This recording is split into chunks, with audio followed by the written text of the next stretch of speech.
Good blessed evening to everybody, all human beings all around the world. Today happened to be Wednesday, June the 24th, 2020, time for the vision. I believe the time is 5:34 p.m. 2020, time to change, time for vision. That's something I'm trying to do. I'm doing my best to try to change. You know, sometime when you try to change from your old life, Satan will try to get you back into that old life, because Satan will see that God have you on a mission to complete something, and if Satan can get you off that mission, then you won't complete your mission. You know, I've been down here for 24 years. Here in Charleston, Missouri. Been living in this particular house since January the 19th, 4 days after my birthday, January the 19th of 2007.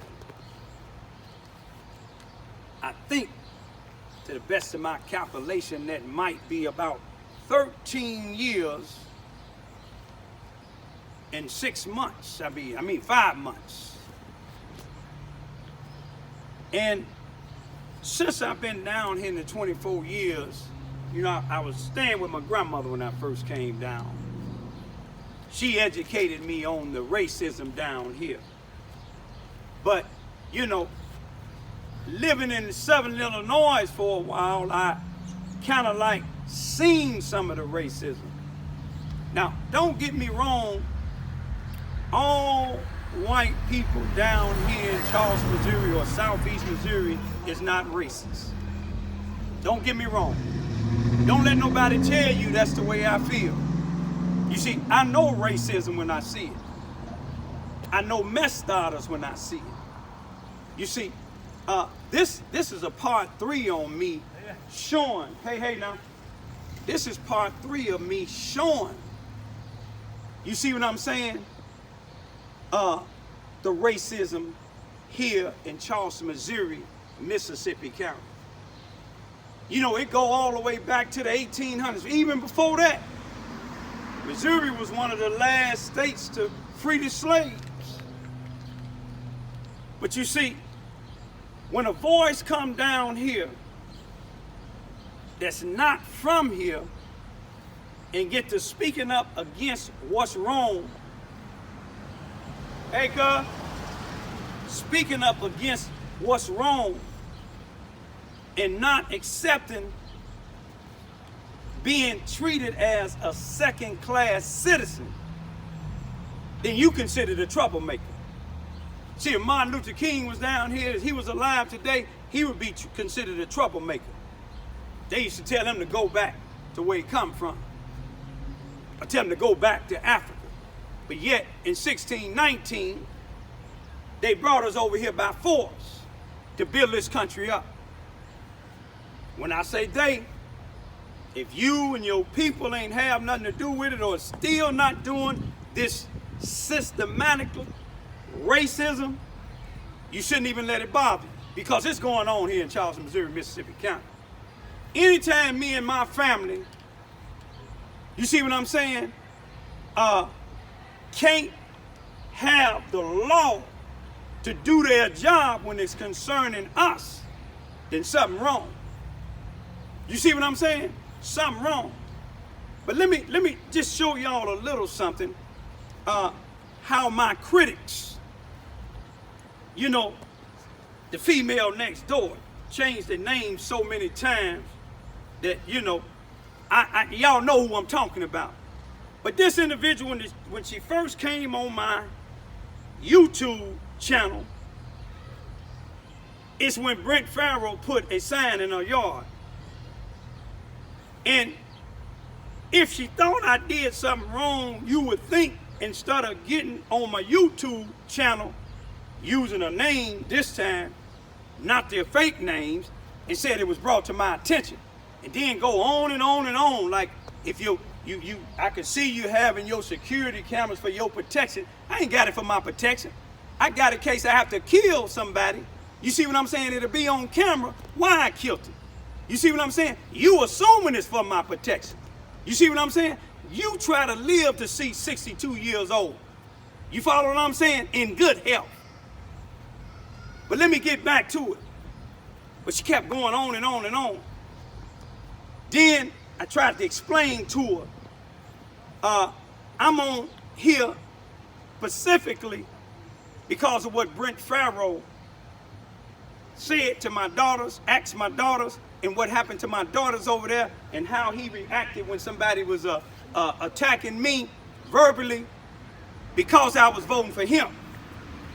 Then when she told me about her health, I said, me and my family praying for you. But all the time, she on there on a fake name, starting mess, calling me, addressing me as the sex offender. Still doing it now. You see what I'm saying? Still doing it now. You know, or calling me old man. You see, like I said, your parents must didn't raise you to respect black people, your black elders. You see what I'm saying? But you can say what you want to say, like I told you before. But one thing about it is, you want me to come over there, but I told you, you can come here. But then you try to turn it around. He telling me to come on his property. No, you told me to come over to your house. I'm not coming over to your house because I know that's what law enforcement want me to do. Once I put my hand on somebody, then they want to throw the cuffs on me. You see what I'm saying? Or put me in the jail and let me be the 8th black man hung. But if they ever lock me up and tell you I hung myself, don't believe it. Don't believe it at all. But I'm going to tell y'all, the enemy, I want you to hear this here. It's called Psalms 23. Let me show you what Psalms 23 said. It said, the Lord is my shepherd, and I shall not want. He making me lie down in green pastures. He leading me beside the still waters. He leading me in the path of righteousness for his name's sake. Even though I walk through the valley of the shadow of, hey now, even though I walk through the valley of the shadow of death, I would fear no evil, because thou art with me, thy rod and thy staff, they comfort me. Let me tell you what they do when you got enemies that close. They prepare a table before me in the presence of my enemies. They anointed my head with oil. My cup runneth over. Surely, not maybe, surely, goodness and mercy shall follow me all the days of my life. Not some, all the days of my life. And I shall dwell in the house of the Lord forever. Amen. So be it. You see, so when I was going to this meeting Monday, the 22nd, here at the Bowen Center, some people said, man, you need to take you some security with you. You don't want to trust this thing. You remember what happened to Malcolm X in the ballroom in New York? He said he didn't want no security, and they shot him dead. But you see, a brother that God gave me a discernment that invited me, I took his word for what he said, and he stood on his word. And not only went, Malcolm took his daughters and they seen him get assassinated in front of them. I took my 2 daughters, and let me show you what God did. Out of all the people in there, they asked my daughter, my oldest daughter down here, took notes. You see what I'm saying? My neighbor next door, she wasn't there. But I'm gonna tell you what,